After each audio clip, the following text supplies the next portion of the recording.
आपने नेटफ्लिक्स और Amazon prime जैसे ओटीटी प्लेटफॉर्म में हैमर जैसी कई ऐसी वेब सीरीज और फिल्में देखी होंगी जिनमें सीरियल किलर बड़ी बेरहमी से लोगों का कत्ल करते हैं। लेकिन उन सब का अपना प्लान और घटनाओं को अंजाम देने के पीछे बड़े कारण होते हैं।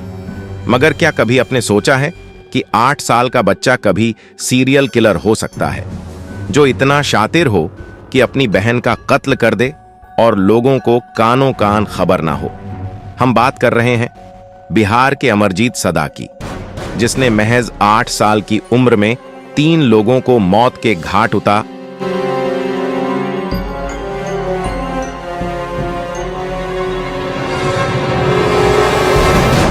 साल 2007 में पुलिस एक गुमशुदा बच्ची की तलाश में मुशहरी गांव पहुंची।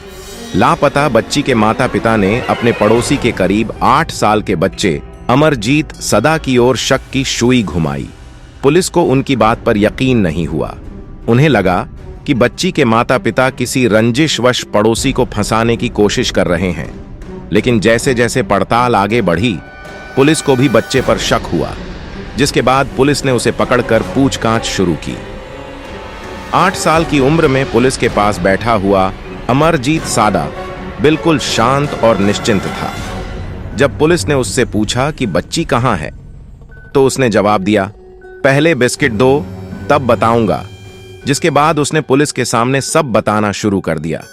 उसने बताया कि सबसे पहले उसने अपनी सबसे छोटी बहन को मारा, जिस बात को उसके माँ बाप ने गांव वालों से छुपा लिया। उसने उसे मार का एक गड्ढे में सुला दिया। इसी तरह उसने 2 और बच्चियों को मारकर सुला दिया। इतनी कम उम्र में कत्ल करने की बात सुनकर सभी हैरान थे। लोगों को हैरानी थी कि इतनी कम उम्र में कोई किसी का कत्ल कैसे और क्यों कर सकता है। जिसके बाद मनोचिकित्सकों के एक पैनल ने अमरजीत सदा से बात की। इस दौरान यह पता लगाया गया है कि उसे कंडक्ट डिसऑर्डर नाम की एक बीमारी है, जिसमें दूसरों को दर्द देने में आरोपी को मजा आने लगता है। इस बीमारी से पीड़ित दूसरों को चोट पहुंचाने के नए नए तरीके ढूंढता है। अमरजीत को किशोर सुधार गृह में भेज दिया गया और एकांत में रखा गया। भारतीय कानून कहता है कि किसी बच्चे को जेल नहीं भेजा जा सकता, जिसका अर्थ है कि वह उन सामान्य प्रक्रियाओं और सजाओं से बच जाता है जो अधिक उम्र के हत्यारों को दी जाती हैं। अमरजीत को 18 साल की उम्र तक हिरासत में रखा गया होगा। हालांकि कुछ रिपोर्टों से पता चलता है कि रिहा होने पर वह 16 साल का थी। अमरजीत को उसकी रिहाई पर एक नई पहचान मिलेगी और सावधानी पूर्वक कदम उठाए जाएंगे ताकि उसे ढूंढा या पहचाना न जा सके। हमारे चैनल को सब्सक्राइब करें, जिससे हम आप तक ऐसी और कहानियां पहुंचाते रहे। सीरियल किलिंग का किस्सा यही खत्म नहीं होता।